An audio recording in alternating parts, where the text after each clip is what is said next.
climate crisis and gender inequality. What if I tell you that they are both cross-cutting themes? Yes, today's subject is the intersection of two sets, but no, it has nothing to do with maths. Climate crisis and gender inequality overlap within various sectors: energy, agriculture, water, forests, and many more. When I'm trying to deal with the fact that the climate crisis affects women disproportionately, I decided to reach successful women all around the world who work on climate change and gender inequality.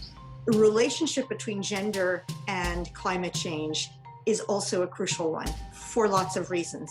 One, of course, is that those who are going to be most badly affected by climate change are the poor, and among them, it's going to be the poor women. So from the standpoint of impact, we need to protect women.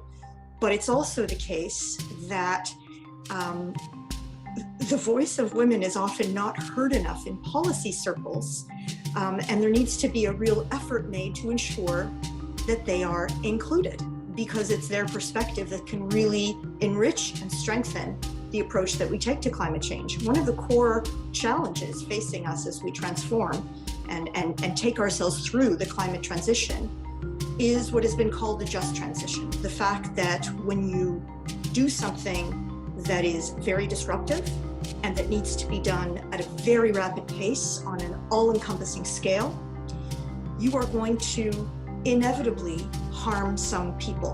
In Asia and Africa, women represent more than half of the total agricultural workforce. Plus, since women are seen as the primary caregivers and providers of food for the household, the environmental degradation and the changes in climate make them much more vulnerable to the climate crisis. Now, you can ask, since women are at the forefront of this crisis, they should have been a part of the solution, right? Well, unfortunately, this is not the case. More than 70% of the board seats of environmental organizations are occupied by male. Now, look at this issue from energy sector perspective.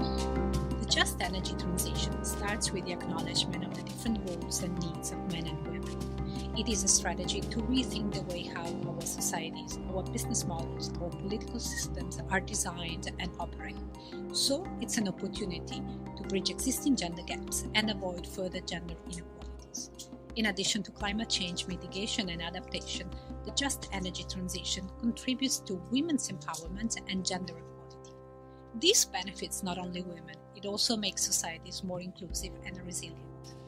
What about the business context? Did you ever wonder the future risks awaiting the companies that do not address climate change and gender inequality at the same time? Climate change performance of companies and gender diversity in corporate boards are highly correlated. Companies with more women on their boards and in top teams use a higher percentage of their energy from renewable sources, and they are more transparent about their climate strategies. These companies are more attractive for long-term institutional investors. Companies that fail to address the climate risk will disappear. It's that simple. Climate strategy is corporate strategy.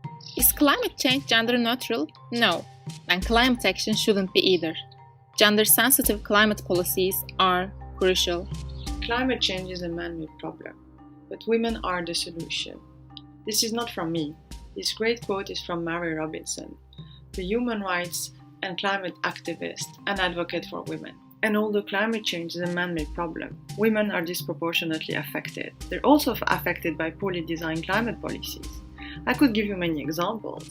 In Africa, where most farmers are women, they are severely suffering from the droughts that are destroying their crops and putting them in even more difficult economic conditions.